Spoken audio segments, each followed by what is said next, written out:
Treasure Island by Robert Louis Stevenson. Softly narrated by Jason Thomas. This audio recording is subject to copyright 2023. Part 2, The Sea Cook. Chapter 7, I Go to Bristol. It was longer than the squire imagined ere we were ready for the sea, and none of our first plans, not even Dr. Livesey's, of keeping me beside him, could be carried out as we intended. The doctor had to go to London for a physician to take charge of his practice. The squire was hard at work at Bristol, and I lived on at the Hall under the charge of old Redruth, the gamekeeper, almost a prisoner, but full of sea dreams and the most charming anticipations of strange islands and adventures. I brooded by the hour together over the map, all the details of which I well remembered. Sitting by the fire in the housekeeper's room, I approached that island in my fancy from every possible direction. I explored every acre of its surface. I climbed 1,000 times to that tall hill they call the Spyglass, and from the top enjoyed the most wonderful and changing prospects. Sometimes the isle was thick with savages, with whom we fought, sometimes full of dangerous animals that hunted us. But in all my fancies nothing occurred to me so strange and tragic as our actual adventures. So the weeks passed on, till one fine day there came a letter addressed to Dr. Livesey, with this addition: to be opened in the case of his absence by Tom Redruth or young Hawkins. Obeying this order, we found, or rather I found, for the gamekeeper was a poor hand at reading anything but print, the following important news. Old Anchor Inn, Bristol, March 1st, 17. Dear Livesey, as I do not know whether you are at the Hall or still in London, I send this in double to both places. The ship is bought and fitted. She lies at anchor, ready for sea. You never imagined a sweeter schooner. A child might sail her, 200 tons. Name, Hispaniola. I got her through my old friend Blandley, who has proved himself throughout the most surprising trump. The admirable fellow literally slaved in my interest, and so, I may say, did everyone in Bristol, as soon as they got wind of the port we sailed for. Treasure, I mean. Redruth, said I, interrupting the letter. Dr. Livesey will not like that. The squire has been talking after all. Well, who's a better right? Growled the gamekeeper. A pretty rum go if squire ain't to talk for Dr. Livesey, I should think. At that I gave up all attempts at commentary and read straight on. Blandley himself found the Hispaniola, and by the most admirable management got her for the merest trifle. There is a class of men in Bristol monstrously prejudiced against Blandley. They go the length of declaring that this honest creature would do anything for money, that the Hispaniola belonged to him, and that he sold it me absurdly high, the most transparent calumnies. None of them dare, however, to deny the merits of the ship. So far there was not a hitch. The workpeople, to be sure, riggers and what not, were most annoyingly slow, but time cured that. It was the crew that troubled me. I wished a round score of men, in case of natives, buccaneers, or the odious French, and I had the worry of the deuce itself to find so much as half a dozen, till the most remarkable stroke of fortune brought me the very man that I required. I was standing on the dock, when, by the merest accident, I fell in talk with him.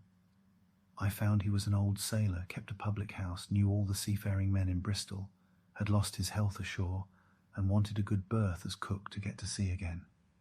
He had hobbled down there that morning, he said, to get a smell of the salt.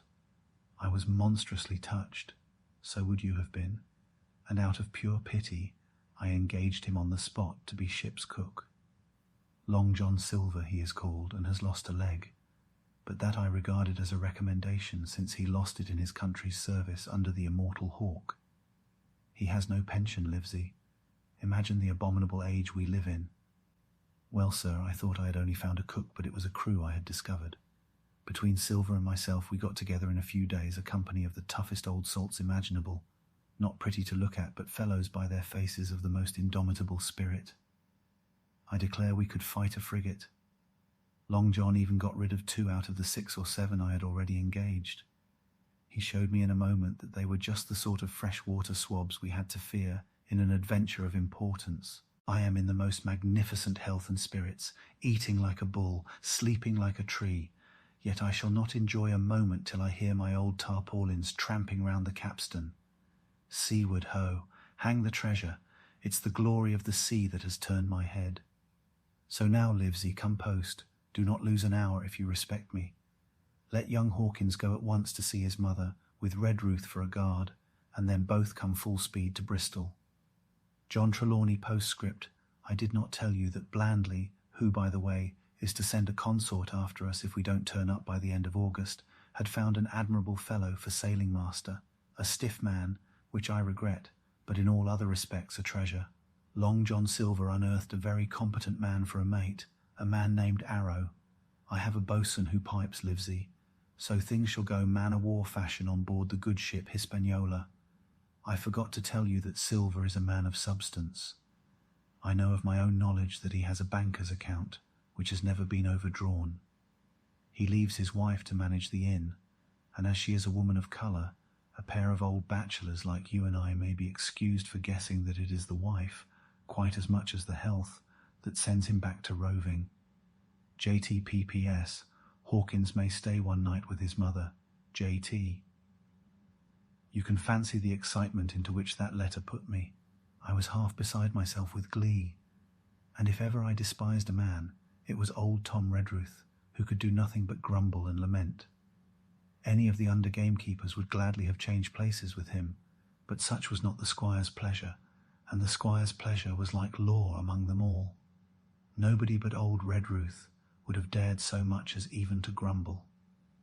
The next morning he and I set out on foot for the Admiral Benbow, and there I found my mother in good health and spirits.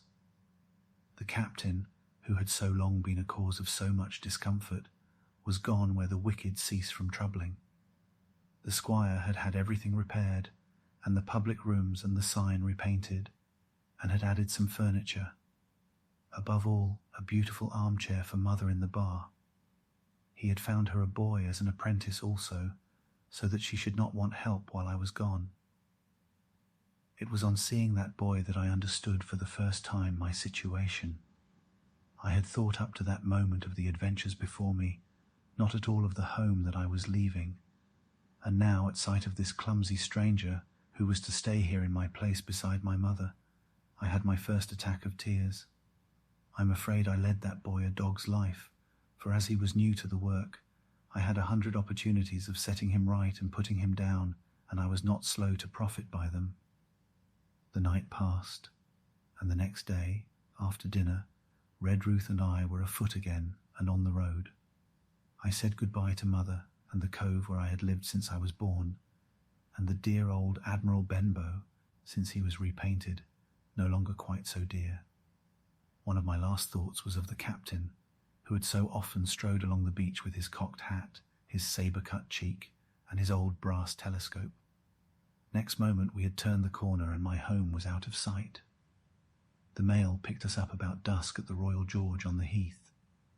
I was wedged in between Redruth and a stout old gentleman, and in spite of the swift motion and the cold night air, I must have dozed a great deal from the very first, and then slept like a log up hill and down dale through stage after stage, for when I was awakened at last it was by a punch in the ribs, and I opened my eyes to find that we were standing still before a large building in a city street, and that the day had already broken a long time.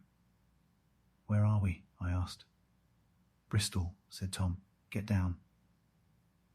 Mr. Trelawney had taken up his residence at an inn far down the docks to superintend the work upon the schooner. Thither we had now to walk, and our way, to my great delight, lay along the quays and beside the great multitude of ships of all sizes and rigs and nations. In one, sailors were singing at their work. In another, there were men aloft, high over my head, hanging to threads that seemed no thicker than a spider's. Though I had lived by the shore all my life, I seemed never to have been near the sea till then. The smell of tar and salt was something new. I saw the most wonderful figureheads that had all been far over the ocean. I saw besides many old sailors with rings in their ears and whiskers curled in ringlets and tarry pigtails and their swaggering, clumsy sea walk. And if I had seen as many kings or archbishops, I could not have been more delighted, and I was going to see myself. to sea in a schooner with a piping boatswain and pigtailed singing seamen, to sea bound for an unknown island, and to seek for buried treasure. While I was still in this delightful dream, we came suddenly in front of a large inn and met Squire Trelawney, all dressed out like a sea officer in stout blue cloth, coming out of the door with a smile on his face and a capital imitation of a sailor's walk. "Here you are," he cried, "and the doctor came last night from London. Bravo, the ship's company complete." "Oh, sir," cried I, "when do we sail?" "Sail," says he, "we sail tomorrow." If you have enjoyed this recording, then please give us a like and subscribe. It really helps us as we are only a very small channel. Please feel free to comment down below on what out of copyright book you would like us to record next. We will try and respond to every comment. A new chapter is uploaded every 24 hours, so the next chapter may already be available for your listening pleasure.